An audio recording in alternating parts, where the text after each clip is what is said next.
Bonjour à vous, les amis, les heureux amis de la conscience divine.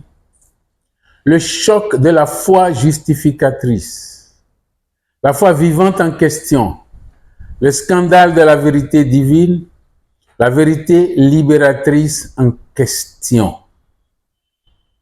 Ne vends pas ton étoile à Jacob. Ne vends pas ton étoile à Jacob.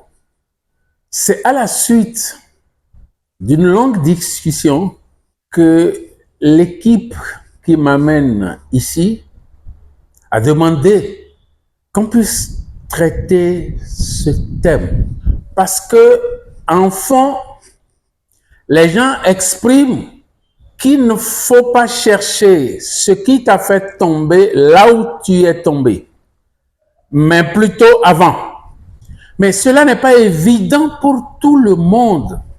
Cela n'est pas évident pour tous les hommes. Du coup, c'est déjà une sagesse de reconnaître qu'il ne faut pas chercher ce qui t'a fait tomber là où tu es tombé. C'est déjà sagesse.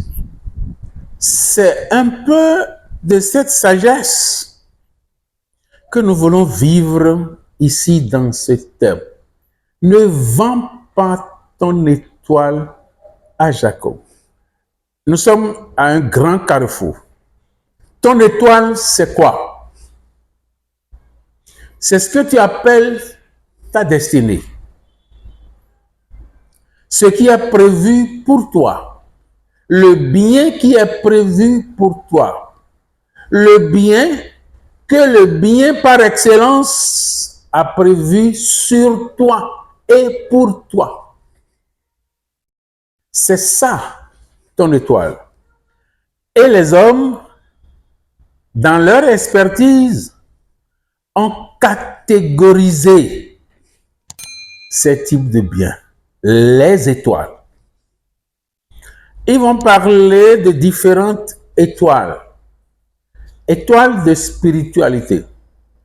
D'autres l'appellent étoile spirituelle. C'est la base de toutes les étoiles. C'est la base des bases. Comme de l'autre côté, on parlerait du développement personnel qui reste la base de tous les autres domaines. En dehors de l'étoile de spiritualité, vous avez l'étoile de richesse, vous avez l'étoile de la prospérité, l'étoile de santé, l'étoile du mariage, l'étoile du travail, l'étoile du leadership. C'est comme ça qu'ils ont catégorisé les étoiles. Et dans chacune de ces étoiles, vous avez tout ce qui est de ta destinée, tout ce qui est de ton bonheur, tout ce qui est de ta réalisation, tu trouveras ça dans ces étoiles. Mais il arrive des moments où toi-même, tu vends l'une de ces étoiles. Tu la vends ou tu les vends sans le savoir. C'est pourquoi cette émission est importante, très importante pour toi. Sois attentif. Sois très attentif. Combien as-tu vendu de tes étoiles? Quelles sont tes destinées que tu as déjà vendues, négligées par ton comportement? Tu ne sais peut-être pas.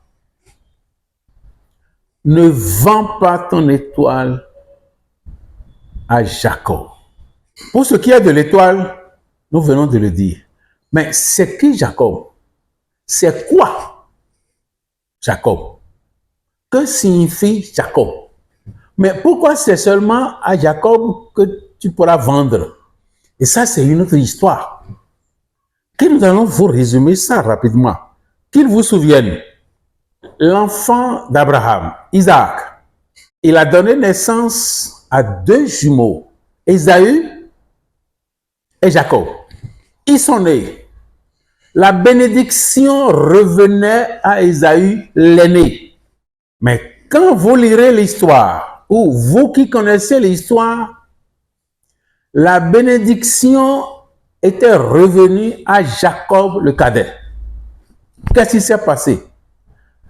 Le texte dit que Rebecca, leur mère, aimait Jacob et a détourné cette bénédiction en faveur de Jacob. Et tout le monde reste là. Lisez bien le texte. 26, 27, nous sommes en Genèse. Lisez bien et vous verrez.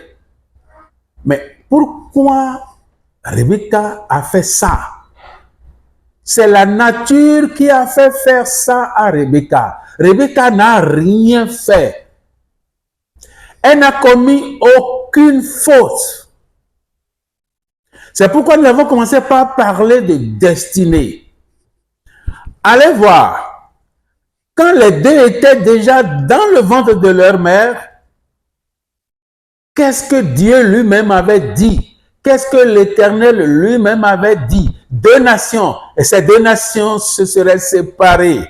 Et l'une contre l'autre. Et comment? Allez lire. Parce que si vous ne lisez pas, vous ne pouvez pas comprendre ce qu'il faut. Or, il y a trop de non-dits. Vous devez saisir pour savoir désormais comment vous comporter, comment nous comporter. Rebecca n'a rien fait. C'est vrai. Le texte nous dit, écoute, mon fils, Jacob, viens. Ton père a demandé à ton grand frère d'aller lui préparer à manger pour recevoir la bénédiction. Je vais te préparer et tu vas recevoir cette bénédiction.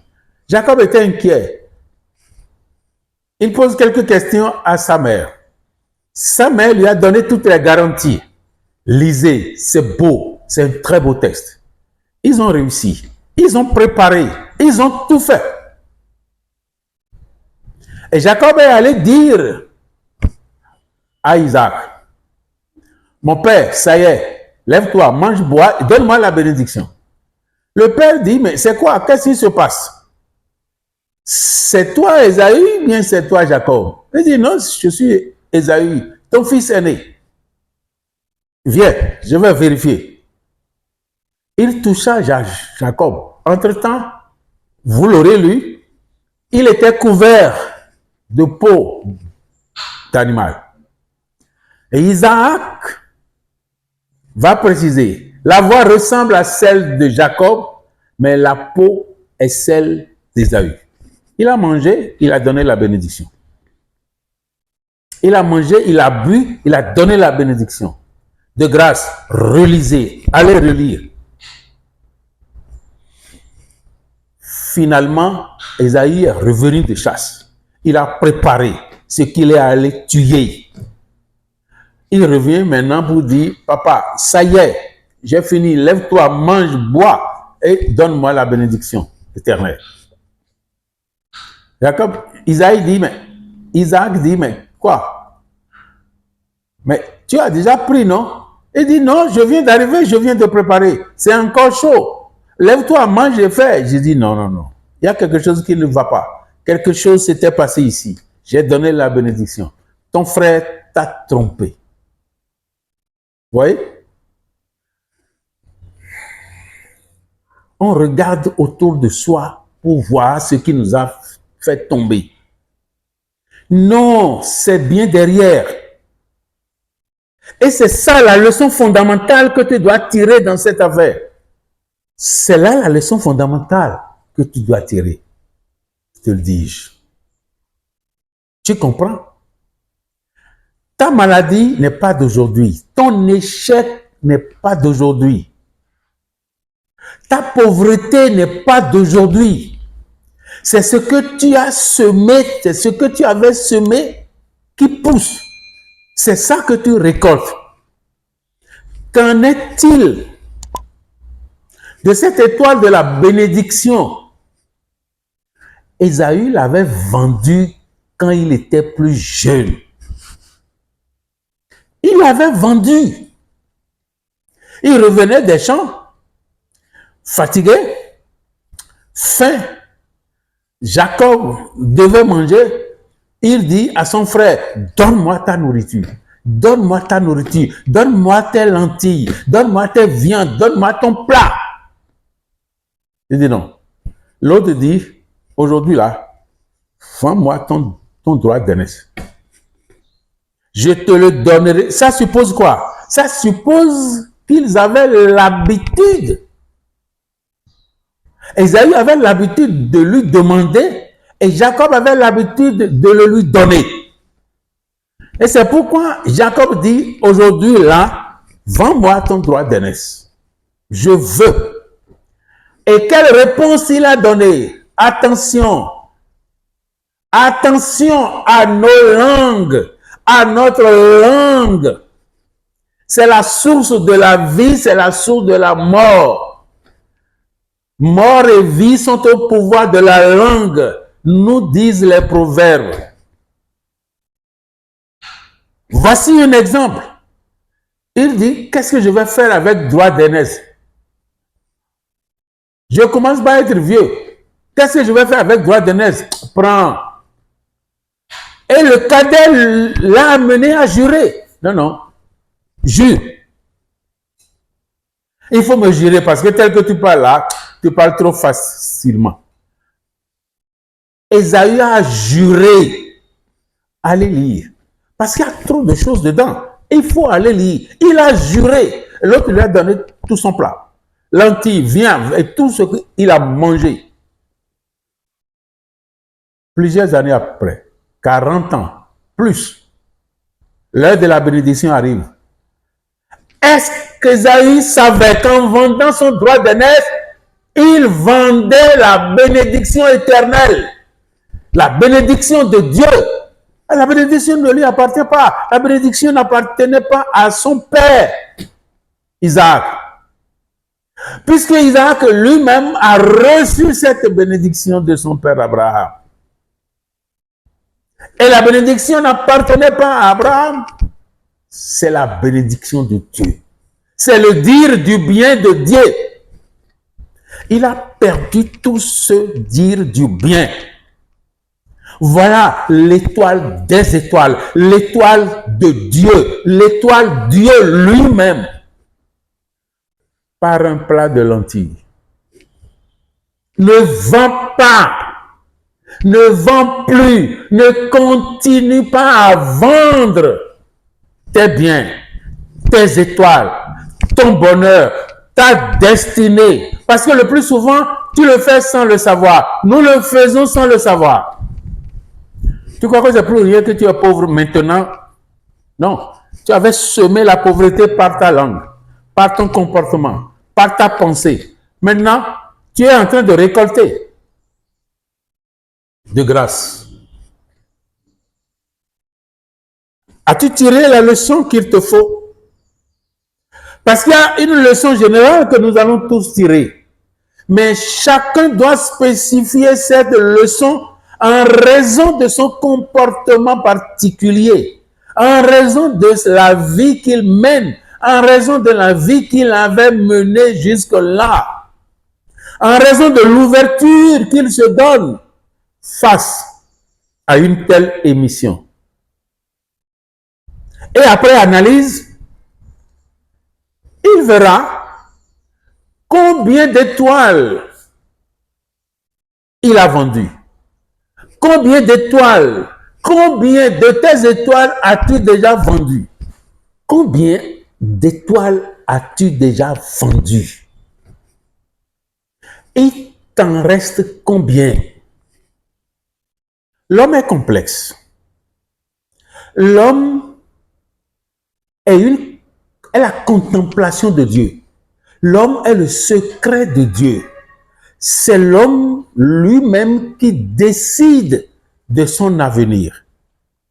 L'homme ne doit commettre aucune erreur. La question fondamentale, quand on parle de vendre d'étoiles, quand on parle de vendre de destinée, les étoiles, c'est Dieu qui nous les donne. la destinée appartient à Dieu. Mais comment on peut vendre sa destinée? Comment on peut vendre son étoile? Comment un autre peut venir voler ton étoile à toi? C'est la question fondamentale. Et tu dois comprendre ça. Oui, un autre peut venir voler ton étoile. Comment? Quand bien même c'est Dieu qui te l'a donné. Est-ce que ce n'est pas Dieu qui a donné à Ésaü le droit de cette bénédiction? Dieu qui lui a donné ce droit, ce Dieu n'était-il pas là?